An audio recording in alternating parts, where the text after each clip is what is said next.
Welcome to my struggle classes. My topic is related to a reported speech or reported part. तो बच्चों इसके पहले direct speech के अंतर्गत जो 3 पार्ट बताए गए थे जिसमें से मुख्यतः 2 पार्ट थे, तो रिपोर्टिंग वर्ब को पढ़ा गया। इस तरह से आज का टॉपिक जो है वो आपका रिपोर्टेड स्पीच या रिपोर्टेड पार्ट है। तो आपको ज्ञात है कि रिपोर्टेड स्पीच और रिपोर्टेड पार्ट दोनों का तात्पर्य एक ही होता है। तो इस तरह से जब भी हम डायरेक्ट से इनडायरेक्ट बनाते हैं तो डायरेक्ट स्पीच के अंतर्गत जो भी पार्ट होते हैं उन पार्ट को जानना अत्यंत आवश्यक होता है।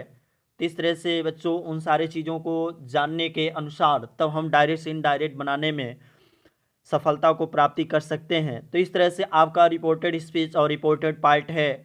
तो रिपोर्टेड स्पीच और रिपोर्टेड पार्ट दोनों का मतलब एक ही होता है, या तो रिपोर्टेड स्पीच कहें या तो रिपोर्टेड पार्ट कहें। तो आइए इसके परिभाषा के विषय में हम बताते हैं। तो रिपोर्टेड स्पीच की परिभाषा इस प्रकार से है। तो इसमें दिया गया है कि इसमें यह लिखा गया है कि इन्वर्टेड कामा के अंदर जो सेंटेंस रहता है उसे रिपोर्टेड स्पीच कहा जाता है। पुनः एक बार देखते हैं। तो इसमें रखा गया कि इन्वर्टेड कामास के अंदर जो सेंटेंस रहता है उसे रिपोर्टेड स्पीच कहते हैं या कहा जाता है। तो प्यारे बच्चों इससे यह तात्पर्य होता है कि इन्वर्टेड कामा या तो डबल इन्वर्टेड कामा हम कह सकते हैं, क्योंकि जो भी कथन यहाँ पे रहेगा तो इन्वर्टेड कामा या डबल इन्वर्टेड कामा दोनों का तात्पर्य एक ही होता है।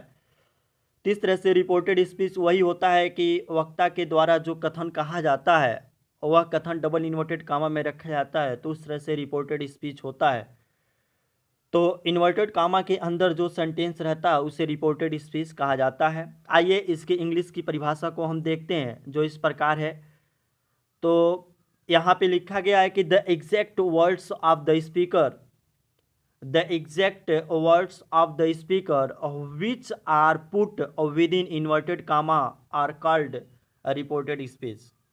इस तरह से पुनः एक बार हम और यहाँ पे परिभाषा देखते हैं। लिखा है the exact words of the speaker which are put within inverted commas are called reported speech.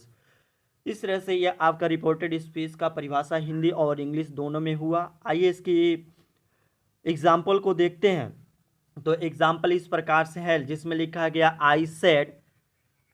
तो आई सेड आपका जो पार्ट है, तो आई सेड के बाद यहाँ पे देख रहे हैं कि कॉमा है। आई सेड ये आपका रिपोर्टिंग वर्ब बन गया, जबकि आपका रिपोर्टेड स्पीच अगर देखते हैं तो आई कैन डू इट जो आपका रखा गया है ये आपका रिपोर्टेड स्पीच होगा। रिपोर्टेड स्पीच होगा तो रिपोर्टेड स्पीच से आपका यह दोनों के दोनों आपके सेंटेंस देखेंगे तो यह आपका नीचे का भी सेंटेंस और ऊपर का भी सेंटेंस यह डबल इन्वर्टेड कामा से जुड़े हुए हैं। इस तरह से बच्चों यह इन्वर्टेड कामा के अंदर जो आपके सेंटेंस होंगे उसे रिपोर्टेड स्पीच कहते हैं। इस तरह दूसरे में लिखा आई सेड टू हिम, तो यह आपका रिपोर्टिंग वर्ब बन गया। जबकि दिस इज माई बुक लिखा गया है तो दिस इज माई बुक जो सेंटेंस बन रहा यह आपका डबल इन्वर्टेड कामा के अंदर है। इस तरह से यह आपका रिपोर्टेड स्पीच हुआ। तीसरे से हमने रिपोर्टेड स्पीच की परिभाषा और उदाहरण सहित हमने देखा। इस तरह से तीसरे नंबर पे जो आपका आता है वो आपका होता है verb of the reported speech. जबकि verb of the reported speech का तात्पर्य यहाँ पे यह है प्यारे बच्चों कि verb of the reported speech उसे कहते हैं कि जब रिपोर्टेड स्पीच में जिस वर्ब का प्रयोग किया जाता है उसी वर्ब को हम क्या कहते हैं, verb of the reported speech कहते हैं। तो रिपोर्टेड स्पीच में प्रयुक्त वर्ब को ही verb of the reported speech कहा जाता है। तो आसानी तरफ आप समझ सकते हैं इसको कि verb of the reported speech होता क्या है। तो आइए इसकी परिभाषा पे प्रकाश डालते हैं। तो लिखा गया रिपोर्टेड स्पीच में प्रयुक्त वर्ब को verb of the reported speech कहते हैं, जिसकी इंग्लिश परिभाषा इस प्रकार है कि the verb is used in a reported speech then we called verb of the reported speech. इस तरह से वह वर्ब जो रिपोर्टेड स्पीच के अंतर्गत प्रयुक्त होता है उसी को हम verb of the reported speech कहते हैं। आइए एग्जाम्पल के माध्यम से समझते हैं। जो एग्जाम्पल इस प्रकार से है। तो राम सेड टू सीमा, अर्थात राम सीमा से कहा। ये आपका बच्चों ये आपका रिपोर्टिंग वर्ब होगा। जबकि रिपोर्टेड स्पीच की बात करेंगे तो लिखा आई एम बिजी टूडे। प्यारे बच्चों अब इसमें आपको देखना क्या है, लिखा है आई एम बिजी टूडे, इसका मतलब आज मैं व्यस्त हूँ। अब इसमें जो एम आपका वर्ड रखा गया है, ये आपका एम जो वर्ड है, ये एम आपका जो यहाँ पे सेंटेंस में रखा गया है, ये एम जो बनेगा ये आपका होगा verb of the reported speech. यही आपका verb of the reported speech कहलाएगा।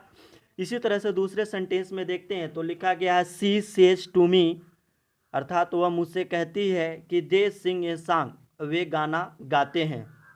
तो प्यारे बच्चों इसमें ये ध्यान देना है कि जो सिंग्स यहाँ पे रखा गया है, यह सिंग्स आपका यह वर्ब है जो कि यह रिपोर्टेड स्पीच में प्रयुक्त हुआ है, इसलिए verb of the reported speech के रूप में जाना जाएगा। इस तरह से हमने डायरेक्ट स्पीच के जो पार्ट थे वह पार्ट को एक एक करके हमने पढ़ा।